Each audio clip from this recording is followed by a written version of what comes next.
Hi everyone, I'm the Limitless Librarian and welcome to my Final Fantasy IX book recommendations.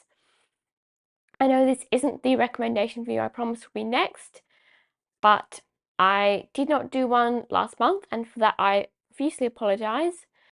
And I just finished playing Final Fantasy IX and so I wanted to do a book recommendations video on it, and I wanted to do that while the game was still fresh in my mind. So today I'll be recommending books for each of the 8 party members. And although there are, as I said, 8 party members, I actually have 12 books here because 4 of them, I had 2 books that were suitable and I couldn't choose between them. So I thought, why not pop them both in here? So as per the usual procedure on these themed book recommendations, there'll be timestamps in the description so you can skip to your favourite characters if you really want. No judgment here. You can take these books as being recommended directly to the characters or to you as someone who might relate to a particular character in some way. Whatever you want to go with. My goal here is just have some fun going through my book collection and thinking about the characters, because I really loved the characters in this game. I think it's a lovely story and the characters, most of them really left quite an impact and felt really alive and had great stories. So that rambly old intro out of the way, let's get into the book recommendations.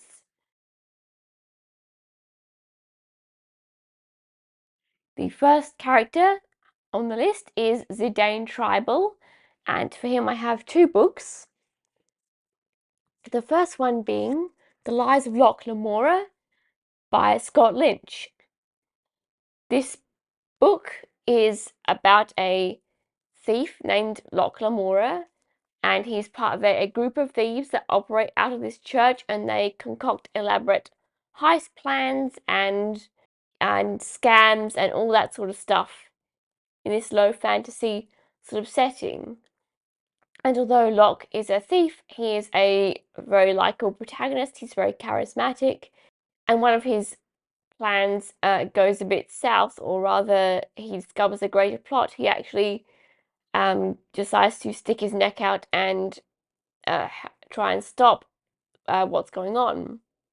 So this is obviously very fitting for Zidane, being a thief in a troupe like this. And they even have a similar sort of a love story, a love interest in their groups, and yeah, it just felt very similar and like something Zidane would appreciate. They're very similar sort of characters and stories, really. The other book I have for Zidane ties into the other aspect of the Tantalus troupe, that being them as a theatre group. This is Antonio S. and the Mystery of Theodore Guzman by Odo Hirsch. And this is a middle grade sort of book about a boy called Antonio who lives in this big mansion with all these other people, including this mysterious old man named Theodore Guzman. And through a series of events, he and his friends decide to put on this play at the mansion that it consists of 4 stories. And each of his friends kind of comes up with their own story, whereas Antonio is satisfied with just directing the play and writing it. And so this book ties into Zidane's role as part of a theatre troupe, and also how in FF9 he plays a major role in everybody else's stories and helping them find out who they are. But he doesn't really seem to care much about finding out who he is, and he has to realize that that's just as important too as all of the other stories around them, and that he has his own story as well. So I think this book ties into Zidane's particular story well, whereas Locke Lamora ties into more his background. The next character on the list is Princess Garnet, aka Dagger, and again I have 2 books for her. The first is the Throne of Glass series, I say series as a whole, by Sarah J. Maas, and I can't really go too in depth into my reason for this one without going into major spoilers for the series. But the protagonist of this series, Selena, and Princess Garnet from FF9 both go through a lot of the same situations and struggles and story points and finding themselves. The parallels don't really start showing up until book 3, Heir of Fire. But once that hits, you'll start to understand why I say that Garnet could definitely relate to Selena in this series. This is a fantasy series, more of a high fantasy sort of thing, and Selena starts off as an assassin. And again, that doesn't sound like much like Garnet, but you have to read the series to really get this recommendation. So sorry about that. The other book I have to recommend for Garnet is Divine Rivals by Rebecca Ross. This is a love story, and it's a rivals to lovers sort of story set in a fantasy world where there is this war going on between these two gods, and the characters in this book, the couple, end up as war correspondents. And so I chose this for Garnet because of her own struggles with the war situation in Alexandria and her mother causing lots of problems, and also because of her love story with Zidane. They get along, but when it comes to the signals that they're giving off, it just kind of ships in the night for a bit. So yeah, I think this is very raw and dealing with the sort of situation on the front lines of this war, which is very for Garnet in her situation is very confronting because her mother is directly causing a lot of war and carnage, and again this love story of finding love and friendship even in such a bleak environment. The next character on the list is Vivi, and I have 2 books for him as well. The first book I have here is Snowflake by Paul Gallico. This is a very short book about a sentient snowflake. And so she just kind of drifts through life trying to figure out what the meaning is of her short existence. And just like Vivi does, he struggles to figure out who he is, why he is, whether his life has meaning, especially once he finds out that he is an artificial being and that his lifespan is not going to be very long, just like the snowflake in this book. And so the snowflake finds, in fact, a very meaningful existence. She finds meaning in her existence, even as something as seemingly very, very small as a snowflake and very short-lived. The other book I have for Vivi is The 5 People You Meet in Heaven by Mitch Albom. So the premise of this book is that after you die, you meet 5 people who played some key role in your life, whether you knew it or not at the time, in heaven, and they go back and basically explain what the meaning of it all was. And so kind of similar to Snowflake, Vivi not having a very long life and just striving to find some kind of meaning and purpose within the time that he has left. Finding a purpose, finding a meaning for it all, and all these friends that he's made along the way, and how they've managed to give him a life that he can be happy with at the end of the day. The next character on the list is Freya Crescent, and to her I have Before the Coffee Gets Cold by Toshikazu Kawaguchi. And this is a series about basically a coffee shop that allows you to go back in time once for a bit, for just a few minutes, to go back and visit someone in the past. The coffee shop has all these rules, including the fact that whatever you do during your visit, it won't change anything that happened after. You can't change the present. But that doesn't stop people from going and taking advantage of this opportunity to correct certain regrets that they have, say goodbyes, make apologies, find answers to questions, etc. And so this ties into Freya's whole arc of having great regrets about not being able to save Burmecia and then again in Clara, how she was determined to not let the same thing happen again, and yet she wasn't able to save Clara either after everyone evacuated there. So she deals with a lot of regret in FF9, and just processing that and finding meaning and a purpose, and redefining her purpose when her kingdom has been destroyed.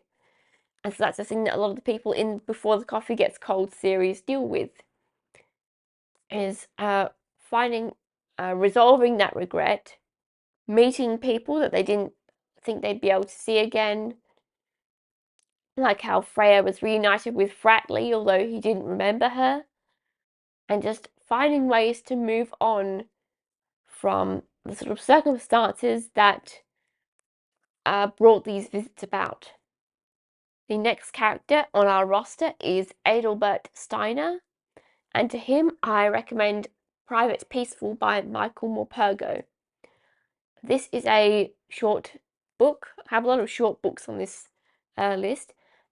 This is set during World War One, and it follows this soldier and his brother, who are both on the front lines.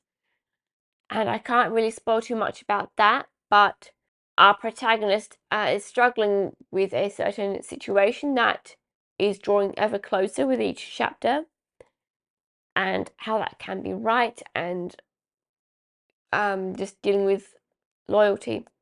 And throughout the book, we also learn how the two brothers came to be on the front lines as well, growing up, how they got to be there, and so how that ties into the situation that we are currently counting down to throughout this book. So I picked this for Steiner because loyalty and servitude, especially when it comes to war and being a soldier, is a major thing that he has to reckon with in the story. For example, protecting Princess Garnet versus going on with her desires to be around Zidane, or serving Alexandria even when it is run by a warmongering tyrant. He has to deal with these things and figure out where he stands, and whether his loyalty should really be unbreakable or whether it's okay to shift. And so the titular Private Peaceful in this book also has to deal with that sort of thing. Next we have Eiko Carol, and to her I recommend Ballet Shoes by Noel Stretfield. Keep in mind, Eiko is literally 6 years old, so yeah, I had to find a book that would be both appropriate and meaningful for her, and this is the one I picked. It may be a bit old for her, but then again, Eiko is very mature for her age. I mean, she cooked like a 2-course dinner for like 11 people. I couldn't even do that for myself, so I think Eiko can handle this. And she's summoning eidolons and feeling strongly about protecting and preserving her culture. She's a very extremely mature 6-year-old. She's like an old lady in a 6-year-old body, basically. So this book follows 3 adoptive sisters, and they're growing up in like early 20th century England. This is set like between the 2 world wars, if I can recall correctly, and then basically growing up and finding their own sort of destiny and way in the world. And like Eiko, they're all orphaned, and so they're just making their own family basically, like how Eiko kind of did, with firstly the Mughals in her village, then with the party, and then at the end with Sid and Hilda, and just finding what kind of people they want to be. And like Eiko, these 3 girls are having to grow up more quickly than they should have to, really. Next character on our list is Quina Quen, the worst character with the best theme. Seriously, their theme is amazing, but I don't know why they are in the game, honestly. But fine. to them, I recommend Nanny Ogg's Cookbook by Terry Pratchett. This is a companion to the Discworld series, and it's basically just a cookbook of recipes and stuff from the Discworld universe, with just lore as well about the dishes and stuff. It's the only cookbook I voluntarily chose to buy, not with the intention of ever cooking anything in it, but just because, I like Discworld. I wanted more of that juicy lore, so why not? It's very quirky. Most of the recipes in here are seemingly cookable, yet not very appetizing sounding, but somehow I don't think Quina would be worried about that or bothered by that. Some of them you can't even cook. For example, one of them literally said add arsenic to taste. I don't know if Quina would be bothered by that or not. So yeah, I don't think this is written with the intention of you actually cooking this stuff in here, even though a lot of them are technically makeable, because as I said, reading through it, they didn't sound very appetizing. But somehow, Quina eats frogs. Quina's favourite food is frogs. So I don't think they would be bothered by anything in this book. The last character is the one character I think has even less reason to be in the story than Quina, that being Amarant. No offense to any Quina or Amarant fans out there, but those two just didn't do it for me. They just didn't have much of a story to them. And yet somehow I was still able to find 2 books for Amarant. The first one being Aristotle and Dante Discover the Secrets of the Universe by Benjamin Alire Sains. And this book is about 2 boys named Aristotle and Dante, and basically just the friendship that forms between them. And I picked this book for Amarant because Amarant and Aristotle both kind of have this sort of self-hatred or self-hatred and just not worthiness sort of thing going on with them. They don't feel like they're worthy of being loved or having friends, or that anybody should want to be around them. And so their stories, if you can even call Amarant's even a full story, deal with them just kind of understanding that, getting over that, and finding that friends do have value and that they are worthy of friendship. The other book I picked out for Amarant is Solitaire by Alice Oseman, and this is about a girl named Tori, and she is investigating this blog called Solitaire and the sort of pranks that they are causing around town. And over the course of this investigation, this situation, she meets this guy named Michael, and like Amarant and Aristotle from Aristotle and Dante, Tori is kinda a lone wolf, and she doesn't really have an interest in friends or socializing. She just wants to get on with her life and do whatever it is that she wants to do. And eventually, again, she sort of comes to an understanding of sorts regarding friendship and being liked and having friends, basically. So that is all the books I have to recommend to the Final Fantasy IX playable characters. Let me know in the comments below if you've played Final Fantasy IX, who is your favourite character. Personally, I quite like Steiner. I think he's funny. I like his whole dilemma with loyalty. I like his theme. I think his interactions with everyone are just funny. His interactions with Vivi are just really wholesome as well. I like their dynamic. So yeah, let me know who your favourite Final Fantasy IX character is below, if you have any other book recommendations for them. If you'd like this video and would like to see more themed book recommendations, please like and subscribe to the channel. Since I didn't do book recommendations in February, and this one wasn't one of the 2 that I promised Square Enix, I'd like to try and do another one this month if I can. Either Greek Gods or Persona 5 Confidants. I have some other ideas for future ones. So let me know if you'd like me to do those. And with that out of the way, as always, do lots of maths, read lots of books, and I'm sure you'll have a fantastic day.